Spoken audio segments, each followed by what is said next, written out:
What's happening, everybody, man? Thank you guys tuning in to another episode, Agent to CEO podcast and conversation. And I'm excited for today's conversation. We got Mr. James Adams in the house, and looking forward to diving in and everything that it really takes to move from that agent to really becoming the CEO of your business and the CEO of your life. What's happening, brother? Hey, man, it's just another day. We're here running a horse show, running a real estate business at the same time. Um, you know, keeping Yeah, busy. keeping busy, man. I love that. Definitely just through conversations, right? Talking about all the ways, what we're learning, how growing almost at an exponential rate. And that's really what it takes, right? Every day is progress, and it's just part of the process. And so before we hit go here, you said, man, interesting perspective as it comes to what I'm learning right now in this environment. And what's really cool about that, it's that whole concept of tunnel vision versus funnel vision. And I think so many people, they get so fixated, right? Like what's right here in their parameters, which is the tunnel. They get so tunnel vision, they get so tunnel focused. And I think there's okay times for that. But if we live in a world where it's funnel and we're seeing everything and how it applies and what we're learning and seeing, you mentioned something really interesting before we went about what you're learning, just observing, right? Because you have that awareness. I would love for you to kind of share that a little bit, because I think you're spot on. I think it's an interesting kind of distinction that you're seeing while you're there, while you're at running a horse show, by the way, and not a small one. Yeah. So I give a little bit of perspective first, right? This is an event we run once per year. There are some employees here. This is what they do year round for a bunch of different people. They help to run different parts. But our internal employees, they do this once a year, right? So there's not an intensive training program or you're on the job training. And what I'm finding early this morning is that we've got a little bit of an issue just with being resourceful. And what I said to you right before this, I'll share with everybody else. I think the number one skill that determines your value in any workforce is your ability to be resourceful, your ability to figure it out. There's nothing better, because if you're not resourceful and if you can't figure it out, now I've got to stop what I'm doing, which means that it's sucking capital. Because if that time's worth money, that time has to be applied over here for something that could have been figured out by a more valuable human being. Mm-hmm. Right. And this isn't to downgrade anybody, isn't to do anything else, because anybody can take that thought. Man, it isn't real hard. You want to be more valuable? Learn how to communicate with Google better. Yeah. Pretty Yeah. simple. It really is, and I think through, and we'll get back into kids and stuff here in a second, but like you're observing that, and like we're talking about it, how to be more valuable is to be more, problem aware, problem solve. I think it's rare. I mean, what is your take on it? I do think it's rare. I think that we're raised in a world where we go through school and we're told when to sit, and we're told when to raise our hand, and we're told when to open our book, and we're told what chapter to read and what section to read, and we're told what homework to do. Aside from that, that is our programming coming into the world. So then when we get to our job, who's telling us which book to read? Who's telling us which chapter to open? Who's telling us our homework? Instead of looking at, hey, I really want to learn about geometry, and I'm going to go ahead and search out what are the best ways to learn about geometry, and how does it best apply to something I'm going to do inside of my life so that it sticks.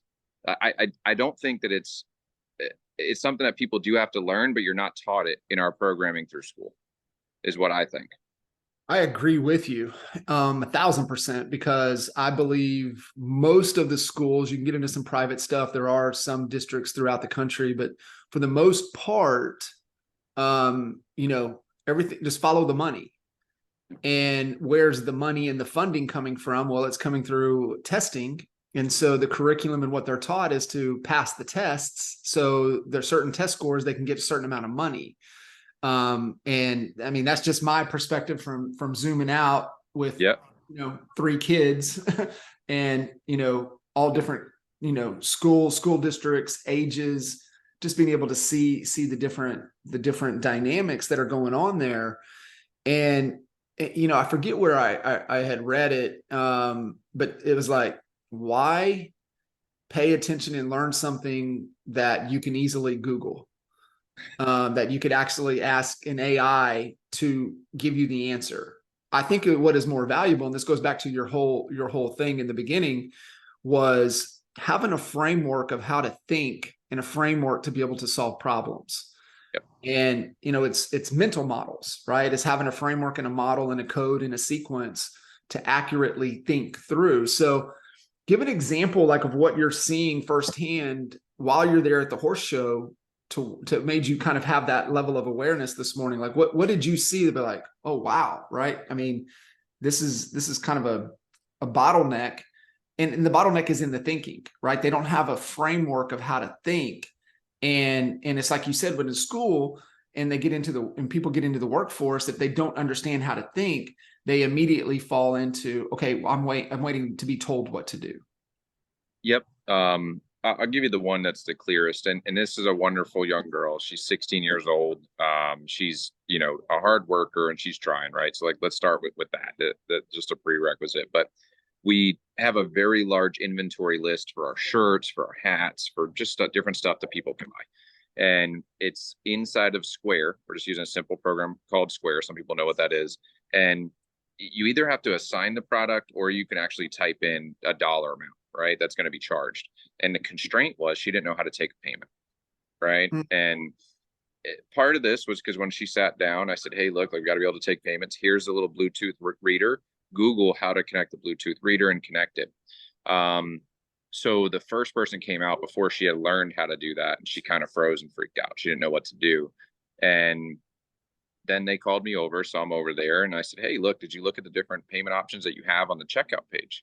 No. And what it showed me is that one, there was a little bit of like fear of mistake, right? Like a fear of I'm going to mess this up in some sort of way that froze her, right? And instead of saying, hey, look, what else can I do here? Right. And Patsy had one good idea. Hey, we can take cash. I don't have cash. So when I got out there, I said, hey, did you look at the different payment methods? She said, no. So we go over there and look, and then there's a manual card entry, right? So it's very simple, but I think that it's fear-based. It's fear of failure is the first place that it comes from. And sometimes it's not being able to zoom out to see like, hey, look, inside of this, we have people who are shopping, who are going to come here and ask for things. Then we have to either put in the item or put in the dollar amount. And then we have to finish with payment so that they can take their things and we get paid for it. And if she would have just zoomed out for a second to say, hey, look, this isn't the only way we can take payment. How else can we take payment? She would have looked through the options and found manual card entry. But that's just one of them, really, that came up today. And there's probably more that I could sit here and think of if I wanted to. What do you think? So what's the solution? As leaders, how do we, really be able to put in the frameworks and the tools that really allow people to think more accurately, to be able to problem solve or problem aware and problem solve on their own? I think that there's different levels to that, if I'm being honest. I think that there are certain people who already understand the tools that would be okay with something as simple of, if I wasn't here, what would you do? Right? Like that question can work. Which is a mental model, by the way, right? It's a framework to instill into them. 100%. Now, there's a barrier here if that person doesn't understand the tools at their disposal in order to be resourceful. Now you might run into a separate problem, right? Where you might have to say, hey, look, if I wasn't here to tell you which tools are at your disposal, could you spend some time maybe writing down a list of the different things that you could use? I'd love to see what avenues you would go down. I'll tell you what I'm definitely guilty of, and something that's like right now active inside of my journey is transitioning to those question models instead of the answer models, because the answer models, I can tell you, have been a constraint inside of many of the businesses that we've built, and it just doesn't work. Like, yeah, I'm really good at figuring it out. I'm really fast at it. Like, all that's awesome, but you can only grow this big by yourself, right? And if you have a vision that goes outside of the view of this camera, it's not possible for you to accomplish that vision without instilling duplication of yourself onto other human beings. And what you're asking here is the right question. So it's probably the $1 billion question. How do we duplicate? How do we take our model and instill it in other people? And it doesn't work by just telling them the answers. I can tell you that from experience. Yeah. And I think, that's common, right? And I believe that the reason that we do that at times is because we believe it speeds up the process. Okay. Yep. And really what it does is it's that whole, skipping steps only presents the illusion of speed. And actually it's going to cost you more in the long run, because you're enabling that behavior to where they don't problem solve. They can't make a decision. They don't know how to make a decision. And so when we think that, oh, I don't have time to coach you through this, lead you through this with question based, then in reality, we feel like we're saving time because we're dictating, we're giving them the answer. However, that's short term. Yes. And what's going to happen over the long term is that's going to repeat. It's going to cause frustration. We're not on the same page. There's no trust. And then they're going to leave. And then you got to start the whole process over again to replace them when it's so long. If we would have just spent a little bit of time coaching and leading in the beginning, I think, James too, is giving them a framework of how to make decisions. And the thing that you and I and we talk about, and so one of the things that we've been talking about here recently is, what is the vision? What is the intent? What is the goal? And even in what you guys are doing right now, stepping back and meeting with everybody and saying, hey, appreciate you guys, the time, because I'm sure you've got a lot of volunteers there as well, plus people on staff. But bringing people together and explaining the vision of the event, the vision, the intent, and going into, right, let's unpack vision. What are the core values? What do we value within this vision? Because what those values are, those are decision-making filters. And it's like you said, hey, we are resourceful. Hey, we are constantly adding value. Hey, we focus on the overall experience, right? So I'm just like, those are some of the things that as a leader, we need to articulate the grand vision that we have. And we're giving them, a framework of how to think and make decisions. What is the purpose of this event? Like, what does this event stand for? What does it mean? What does it mean to the community? What does it mean to the participants? What does it mean to, everybody involved? What's the ripple effect that it supports? And then what is the goal, right? What is the mountain? Like, what, success at this event is this. This is our success. If we achieve this, it's a victory. But if we take the time and share the vision, then people are able to get on board. And they become part of that. And I think, and it's just what you and I've been talking about, how that carries over into anything. It applies to your business, it applies to your life, it applies to the vision you have for your health. It really carries over to everything that we do. It doesn't stop, man. And it's funny when you're really clear about what's number one and where you're going, right? What is it? Where are you going? What do you want to accomplish? And then you identify the things. A lot of people watch. If you're on this podcast, you're investing your time. Whether you've written them down or not, you've got core values, you've got a vision, you've got a mission, it's there. But the first thing you have to do is get really clear on using that for the decisions before you can instill it in somebody else. Yeah. Because if you don't believe in it in your heart, and this is guilty, right? Guilty right here. If you don't believe in it 100% in your heart, how can you expect anybody else to? They won't. Yeah. They won't, man. And what you just nailed, right? For every leader, and everybody listening to this, they're a leader, right? And you can lead, you can lead up, you can lead across, and you can lead down. Even if you're a part of a vision, and that's where alignment comes, right?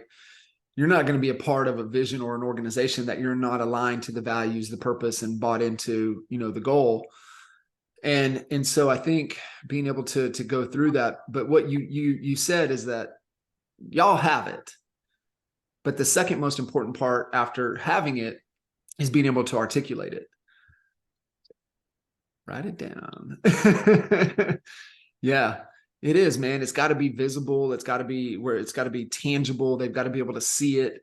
And then first and foremost, you're living it, right? You're really living it. You have it, you're articulating it. And then you're just on repeat. right? Just as you're leading your people through decisions, it's like, hey, where does this fall within what we value? And is it aligned to the intent, the purpose, what we stand for? And is it in alignment to the goal or not? And I think that's where it has to start. And I think that's where a lot of frustration comes in. It's like, okay, well, what's the vision? What's the goal? And how big is it? Is it big enough? Does it need to be bigger? You're making me laugh because I made a post the other day. We went to an Eric Church concert and he played That's Damn Rock and Roll. And I don't know if you know the song, but if anybody's on this, when you hop off, go ahead and type in That's Damn Rock and Roll in Eric Church. Just know you're going to be like, oh, this James guy's crazy in the first 10 seconds, right? But really what it's about is it's not like you can fuel yourself at first about a fancy car, a house, an elaborate vacation, these type of things, right? They can give you some energy to push, right? But it's not sustainable energy. It's an energy that will burn out, right, over the length of time. And this is not exactly his words, but this is what he's meaning is if you can't feel what you're doing in your soul Mm, inside of here, what you're doing, you need to take a hard look at what you're doing. yeah. Because to reach where you want to go, you have to feel it every single day. You have to feel the impact that you're making. You have to feel fulfilled by it. Because if you have that, the money's not even a concern, right? Like your push every single day is being replenished. Your energy and your heart's being replenished by the passion of what you're doing and the fulfillment that you get from doing it. So that's damn rock and roll, Eric Church. I know so if you're on this and just make it through I'm the gonna first listen 10 to it seconds right where you say after. I'm crazy. I'm gonna listen to it right after for sure. The just I had a good conversation with Tammy Pack a couple of weeks ago, and Tammy, she's got her um Texas wit and little sayings and everything, but she just released her book, Waiting to Die. And I think it's just kind of what you're talking about right there is that, just settling, kind of it is what it is. And there's nothing I can do about it. And, just if I can get to this point, right, it's just kind of sitting around waiting to die. Yep. Instead of finding what is in that passion. And it's the difference between, motivated, inspired, and like you said, that motivated, right? It's usually around material things, right? That's that inside motivation that most people chase, and they chase the carrot and the stick. Yep. And there's better forms of motivation, which really comes internal, right? That inspired, that's truly in your gut. It's not chasing material things. I think the material things in the carrot are maybe just quick ignitions, but it's like Yep. you nailed it, but it's not sustainable. So finding that energy that really is sustainable through the motivation, but then also what inspires you, right? What's Yep. that inspiration that you're able to draw from, and then how can you model it? And it's then it becomes, the aspirations. What do I aspire to be? And it's that progression that we all go through, but just being able to realize that it's there. So, for you, James, as a leader, for what you're seeing and the frameworks and the thinking that we're talking about, and on this progression and journey for you, even, right, being the solo agent, got Jen, riding right beside you. Congratulations again, 8 years yesterday. Really remarkable. She ain't uh, killed me yet. she ain't killed you yet. But then you look at, okay, as you continue to grow, and the whole agent to CEO concept is just it's about evolution. It's about growing, and you can be the CEO of just you. It doesn't necessarily have to be.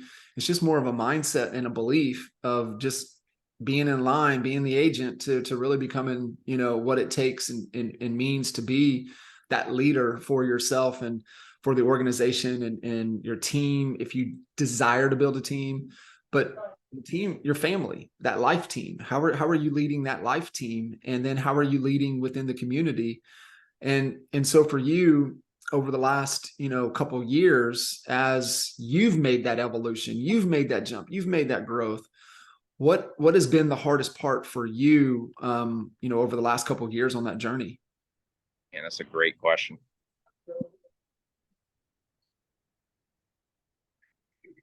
Man, there's a lot of challenges that come with what you're saying right there.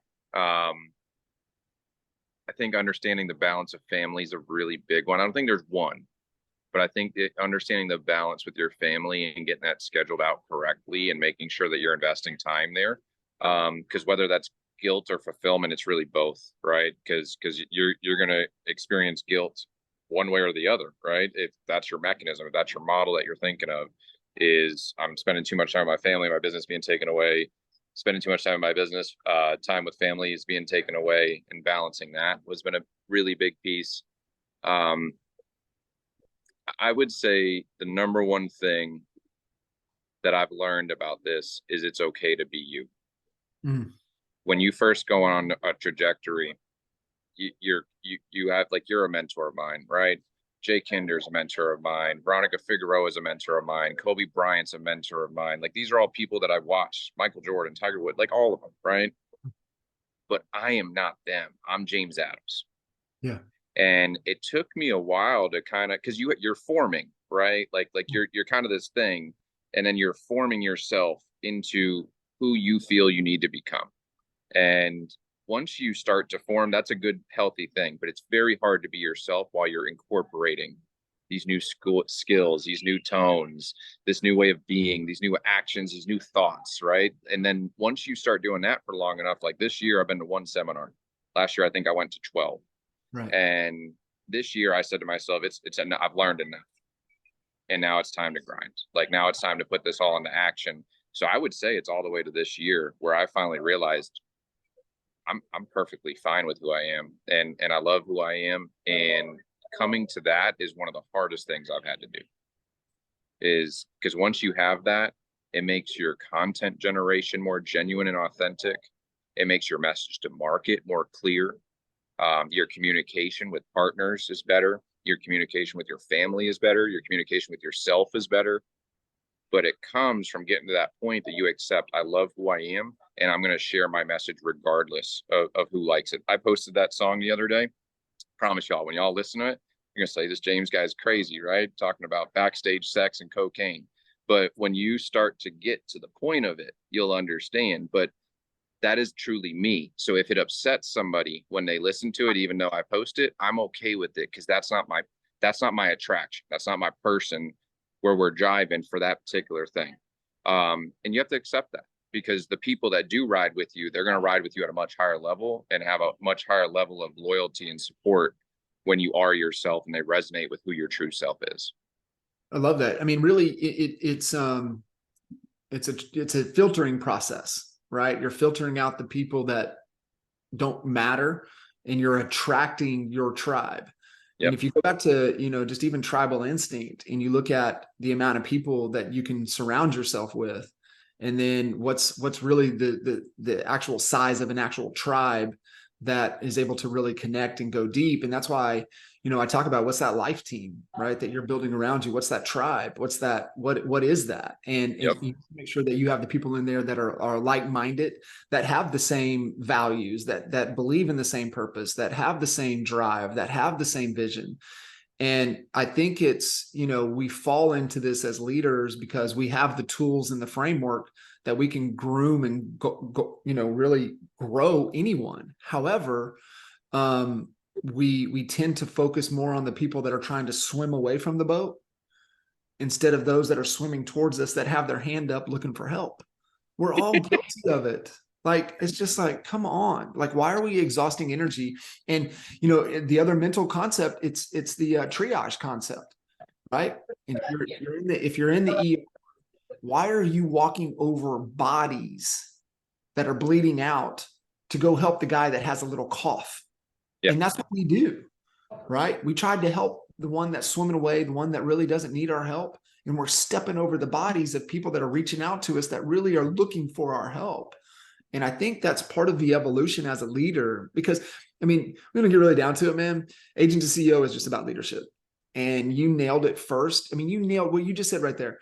It's the personal growth, because I just believe that you can't grow, lead, coach another human until you can grow, lead, coach yourself first.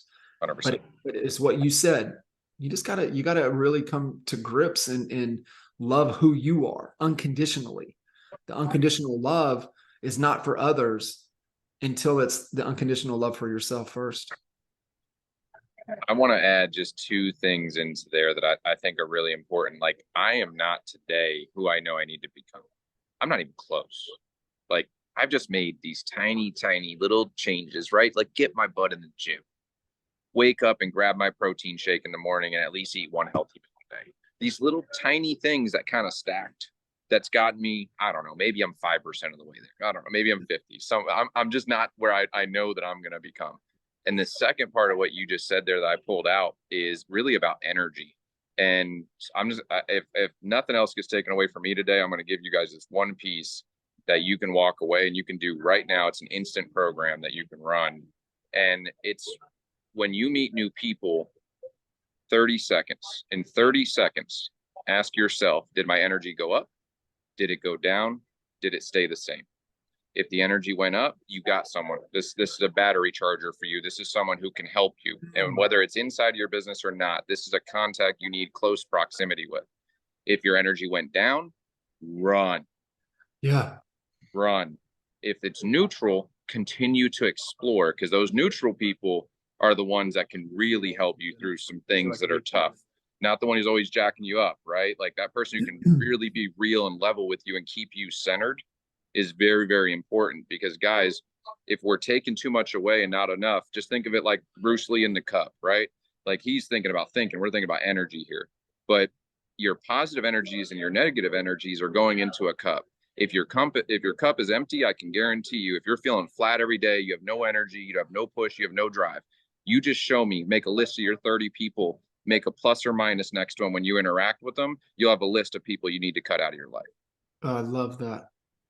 If I can leave you with one thing, man, I want to make sure that that's there, because if you want to go to where you're going to go, you will get tired.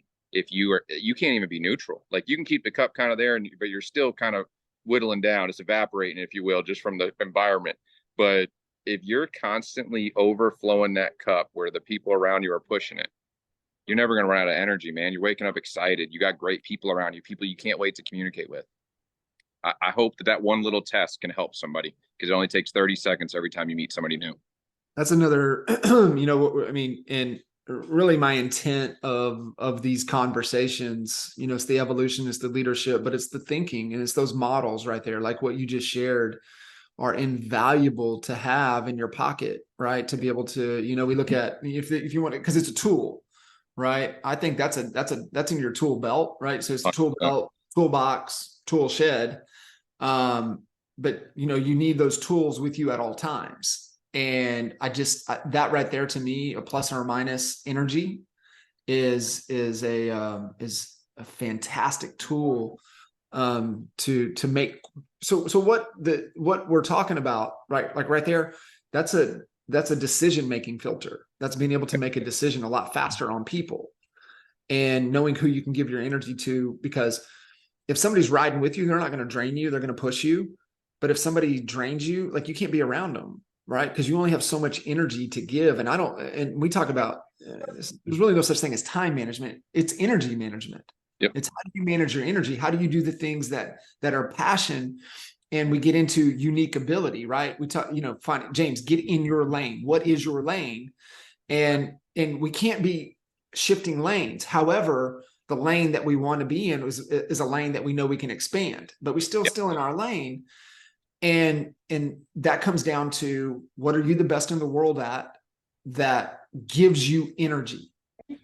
We have to do things that we're exceptional at, but the difference is it doesn't give us energy.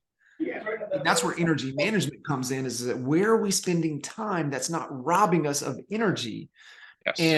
And I love that carryover, for everybody listening in, that carryover of people and really making sure, cutting out those people. There's another framework that Clayton Mask shared with us that has always really stuck. And he talks about A players, right? A players, B players. And we got the A player concept from him. And he said, A players are people that get the job done 90% of the time in the given pay range in which they operate within. And that's why, we talk about outgrowing people, right? Yep. People, if you have an assistant or whatever, some markets, it's pretty easy to get to six figures. Some markets, it's a little bit more of a challenge. Yep. But to get to six figures, you might have to have somebody you're leaning on that's an assistant that's doing variable stuff. They might be able to help you get to 300,000, but it's going to be real tough to get you to 1 million. And then the people that got you to 1 million, they're not going to get you to 3 million. And the people that got you to 3 million, they damn sure aren't going to get you to 10 million. And so it's okay to outgrow those people, because what we find is that those people, they have a choice. They can choose to come along or not. And a lot of people just choose not to come along. They fall in that comfort. But what Clayton would always say about, B players, he said C players, you cut them immediately. Like, we know C and D players, like, they shouldn't even, like, D players should never make their way in. C players, they might trick their way in a little bit, but we get them out. But he said B players are the people you spend time with instead of your family. And I know like for you, that resonates because of how important family is to you. Yep. And I think that, you kind of alluded on that a little bit, not feeling guilty of, at work, and not the family and family work and whatever thing. And that's all balance is. To me, balance is just being present wherever you're at. If you're with the family, be with the family. If you're, out on date night, be on date night. If you're at work, you're at work. And that's balance. That's all balance really is. And so I would love to hear from you, James, a little bit, because it's one of the things that I admire about you and what you guys are doing. And I mean, your son's on our bunch of our coaching calls. I mean, Jen, we're turning the camera on Jen, I mean, shit, you're walking into Disney half of the time that we're on coaching calls. Don't forget the one time that he got up on the camera and like spread his legs, start naked on the camera. I joke. I tell everybody, I'm like, because I've had so many coaching calls over the years. I'm like, guys, there is not a situation that I have never encountered until your son got butt ass naked on a coaching call. That added to the list. I was like, hey, I'm wrong. There's things that I have not been a part of until now. It was amazing. Oh, we still talk about that all the time. Oh, I love it. So, because this is really, really important. And I know a lot of people struggle with this. How do you make the conscious decisions? Maybe it's not conscious, maybe it's just unconscious. Like, it's just, this is who I am. And you either accept it or you don't. I don't care. How do you find that correct balance? And maybe it's not correct. I mean, it's just seasonality, what's going on. But for you, how do you, because I know it's so important. Family's so important, and there's so many people listening in. It's just as important for them. How do you and Jen make that work? A decision is the best way I could say it. So, like, first, it's never perfect, ever. I don't believe that until I have true passive freedom, it's never going to be perfect. And even then, I'm going to find something else. I'm like, there's going to always be a balance, and it's always going to fluctuate, right? Like, you'll be in a season where it takes a lot of attention here on the family, right? Your kid's going through something that you need to make sure that you spend extra time. Your wife's struggling with something, you got to make sure that you spend extra time. Like, same thing is true. Triage. We were talking about triage. Same thing is true about the business, right? You might lose a major player, and it puts you in a position where you need to step in and do the work until you find a replacement. But going back to it, if we're talking about tools, right? Like, that's just an overarch. But if we're talking about tools, number one is when you designate time for your family, put your phone aside. Mm. We get bombarded with distractions, not real estate related, never mind the ones that are, right? So I try to be very intentional about maybe putting it on vibrate. If there is something I'm expecting, I may take it and look at it for that one thing, but I am not afraid to not answer for my clients after a certain time, right? Like, to not answer that day. I'm not afraid to not text back after a certain time. And that cutoff time for me is really about 7:30 for text response. For a call response, it's really about 6. Now, somebody listening, I know that I've had this thought. So you're probably like, what do you mean? That I'm going to lose that business, or I'm going to do this? Like, then fear creeps in. I want you to really listen to that as the CEO, right? Like that's the employee and the fear of the money coming in. If you are worried about losing business because you don't answer your phone after 6 o'clock, do you think you might have another problem in your business? Do you think you might have maybe a little bit of traffic or conversion issue? Like, you're worried that if I lose this deal, I don't, like, do you see what I'm saying here? Like, You got to get a little bit bigger here that if somebody can't respect, just like they would respect a doctor, a lawyer. I mean, if you worked at Walmart, for instance, and you worked from 9 to 5 and it's 7 o'clock at night, do you think that your manager is going to call you to solve a problem? No. But we think that's our expectations. No, it's our problem in communication. It's Yeah. our problem in setting boundaries and expectations that we are a human being and I have a life and I don't even care if you have kids or a family. You have a life. So if you wanted to go and play pool, you have the right to not bring your phone. Um, that phone is the number one thing that if you can control that and control your urges, and because that's what it really is, it's dopamine and like chemicals that are moving as we're on the hunt or engaging on social or whatever it is. Like there's a bunch of chemicals that are moving through our brains because of that. Put it aside and get present. Be with the people you love. Couldn't agree with you more. There's other ways to find, those hits, right? Of those feel good chemicals and doing those things and getting outside, right? Like Yep. get moving, get your body moving, get going with the family. You touched on one thing. I definitely want you to talk about it because there's so many lessons in it. And I think it's, greatness at anything. And I think sometimes we forget how we do anything is how we do everything, and how we can draw from other examples of success. And I think we fall into that to where, oh, that doesn't apply to this or that, but it does, right? Like if you model, and I love talking with Leanne about this because she the difference in greatness, right? She has her oldest is he is an elite athlete, and we're talking the 12-year-old range.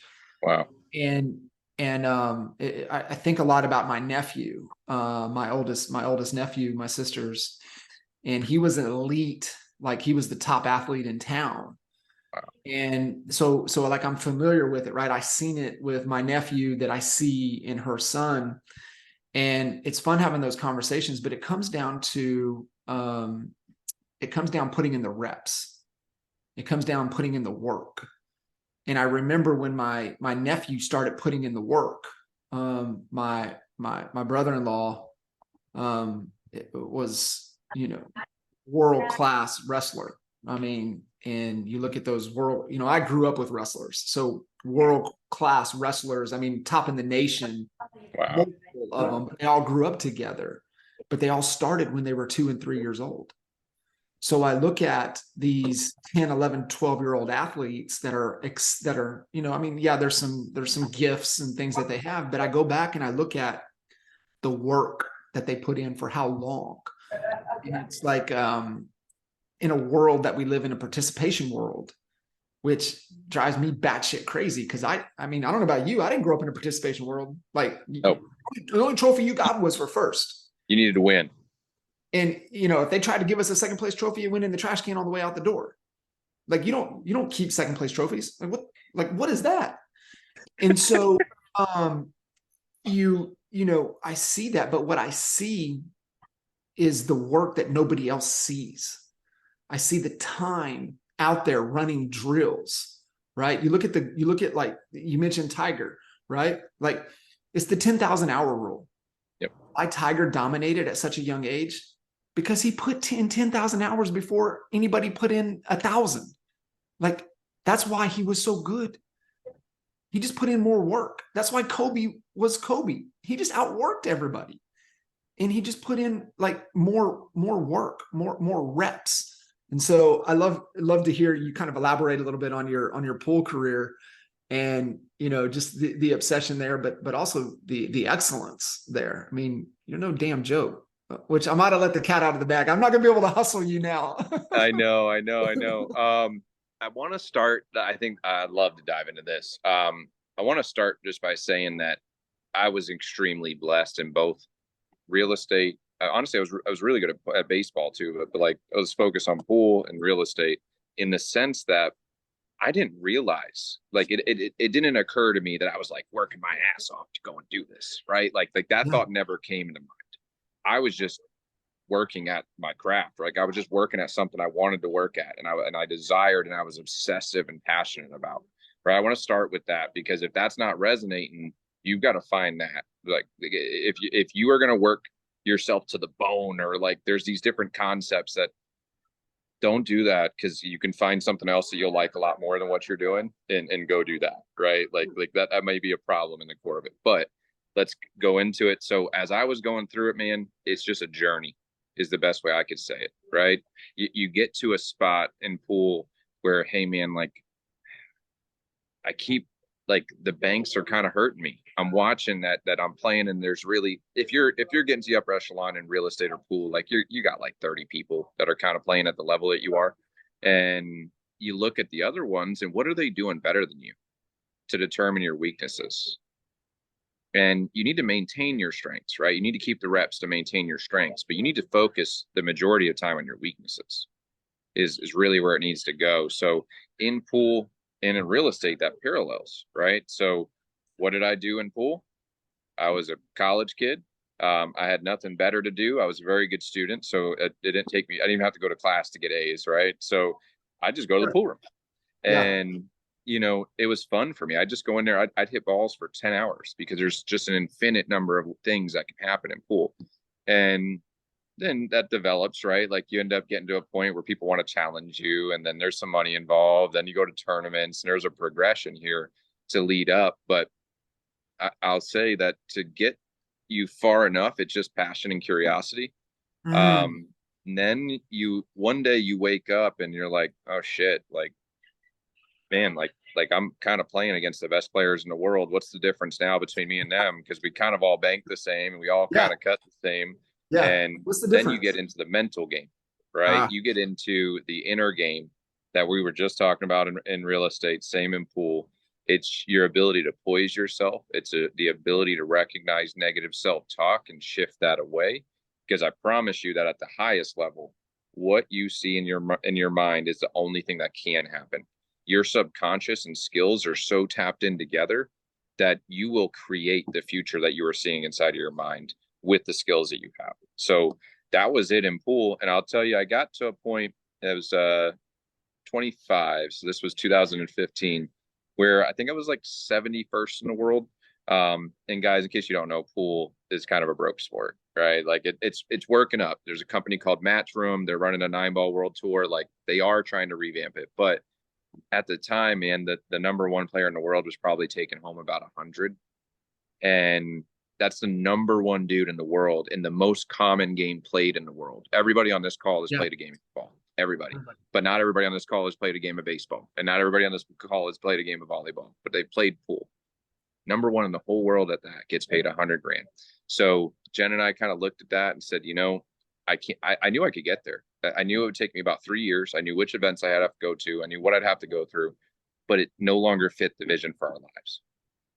Right. And that was painful. It's still painful as I say it to you. Right. Like Mm. I could have been the best in the world at something. I knew how I would have done it, but I Yeah. had to turn. Right. I had to turn to make a decision. And now we complete absolute habit. I didn't walk into real estate from there. Right. Like then we started focused on managing horse shows. We tried a carpet cleaning business. Like we went down this entrepreneurial journey of failure. Right. And happenstance, I'm a complete default into real estate. But I will tell you what I learned in pool. Coincidence, God bless me that he brought me into real estate, and I didn't realize all the reps I was putting in. I was making on average probably 2,500 to 3,000 calls a month. I never tracked my appointments because I was just running. Like I wasn't trained on how to track appointments, but I was probably going on 2 to 3 appointments a week, showing properties the whole time, managing my transactions. I had to learn the hard way on a team, and it's the same exact principle, right? If you are struggling in an area of your business, I promise you, you need to run towards that area and you need to focus on that weakness, right?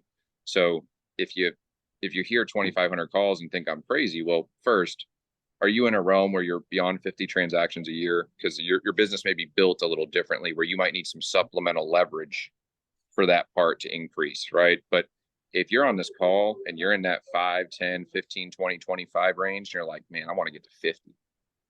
That difference is literally you picking up that phone. And I promise you right now, before you start and you go hard at that, you're going to fail. you're gonna, even when you master it, you're gonna fail tremendously more than you're gonna win because of the type of game that it is. But that particular skill is extremely important because it's the one way in hard times like we're kind of walking into that you can pick up and find the opportunities that somebody else can. Because I know if you drop me into Texas tomorrow and I had my real estate license ready and I had no money, guess what? I'm going to win. I'm gonna work I'm you. right. I'm going to get you right. Like I'm going to hit the leads. You ain't hitting them. I'm going to hit them in ways you're not hitting them. I'm going to figure out your value proposition and figure out how to offset it. Right. Yeah. Like I'm going to figure out what to do. You should feel the same way. If you ask yourself that one question, if I was airdropped into Texas or whatever, wherever you were going, what in the world would you do with no money? Yeah. That's a And great question, right? That's a framework, right? If I had to do this, if I had to start all over with no money, what would I do? yep. Now you have the knowledge, you have the mindset, you have what Goggins talks about, right? You got the cookie jar. If you've done Yep. anything hard, to reach back in that cookie jar anytime you need it. I love that. Just to round that back off, man, it's a lot easier if you love what you're doing. It's tremendously easier. And I would add to that it makes it faster if you're a bigger thinker, right? I've always been the guy like I'm gonna sell 100 homes and then I sold 70. Sounds really shitty, doesn't it? Like it's just so terrible that I only sold 70. You only hit 70% of the goal, brother. Right. But now think about this. The question really comes up is if I would have said 50, would I have hit 35? Right. Right. Like there's something to that. What you do, right? And I want to emphasize this.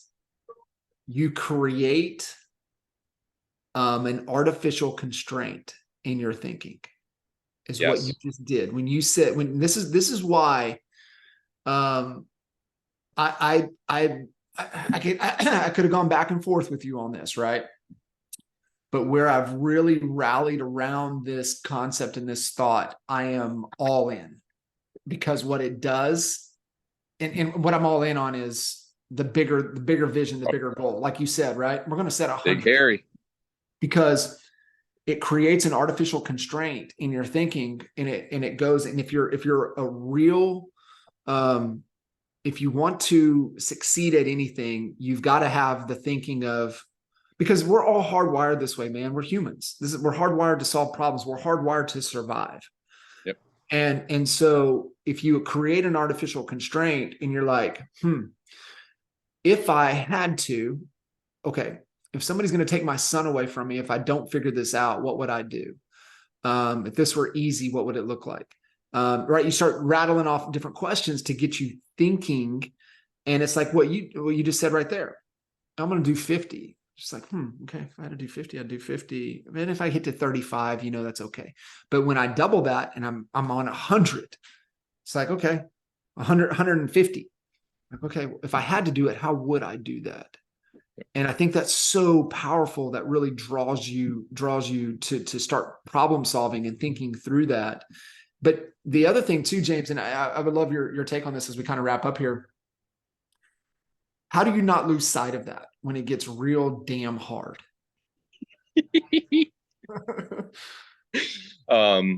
First, before I dive into that, I want to thank you for having me on here. I also want to thank you for bringing me into your world. You guys think really big.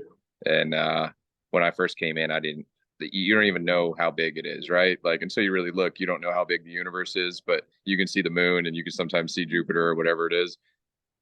Getting around people that think much larger and have conversations beyond what you can comprehend helps you upload a lot faster and start thinking a lot different. So I appreciate you for letting me into that world. Man, oh man, how do I get started on this answer? Give me a start. Give me a start here, because you asked a big one right there to wrap it up. Yeah. So we create that artificial constraint, and I think it's sometimes we have to draw on hard things, right? Like for you in stepping into an entrepreneurial space, trying different things, you're like, I've succeeded at this, I can succeed at anything, right? So it becomes the belief. And then I think what people have to draw back on is, okay, well, how did I have that success there? What did I do that allowed me to achieve it, right? This is why you said you could dump into any market. You know what you would do. You would outwork them, because that's what you did at Pool. You spent more time. You outworked everybody.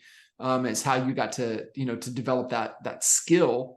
And anything that we do, I mean, almost anything that we do is a skill, right? Leadership is a skill. Running and this, developing mental mind, it's all skills. We're just learning different skills, different capabilities, different things. But it always gets hard.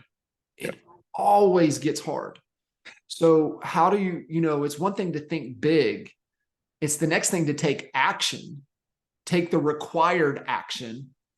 But how do you maintain the required action when it gets hard? Because it always gets hard. How do you keep going? I don't think that this is the number one thing, but I think number one is whether it's either having a coach or it's having people to remind us. We get, because we've got the thing, and then we got the things we have to do to get to the thing, right? Yeah. And we can get lost in here, right? Running around, writing contracts, making calls, to where we kind of lose sight in our decision making of the thing. So having a coach that constantly reminds you about that, and guys, like, if you're on this call and you're saying to yourself, man, I don't know, like, the affordability of a coach or something like that, one, check, right? Like actually do the work to figure out what that is. But two, you probably got some good people around you that can at least be an accountability partner if you ask them to, right? Like, you can say your vision and push forward with that.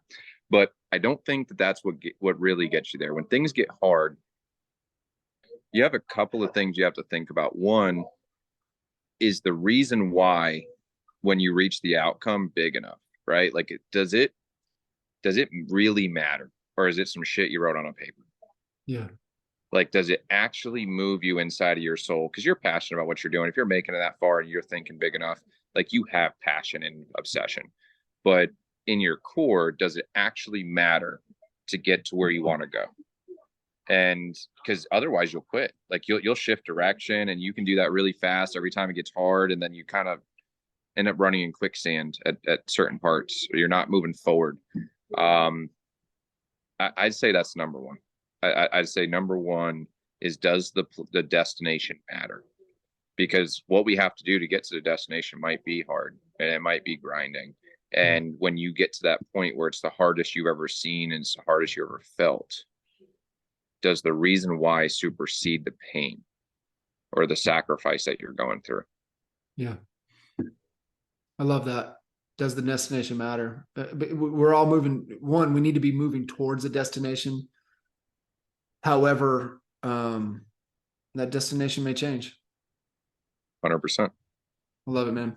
Brother, I appreciate you stepping out. I know you guys got your hands full, and really, adding a ton of value. I knew I was looking forward to this conversation, and I knew it was going to be fantastic. And, you said, thank you for allowing, you to step in. Thank you for stepping in. And, it's leaders like you that, really, make a difference, not only,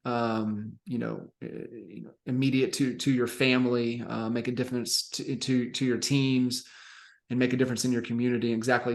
I mean, what you stepped away, what you guys are doing, right now. So thank you, and thank you, Jen, and, the whole team, allowing you to step away and have this great conversation today. It was a lot of fun, man. It was probably a break I needed in the middle of all this. I love it. I appreciate you, brother. Talk to you guys. Appreciate you. See ya. Have a good one.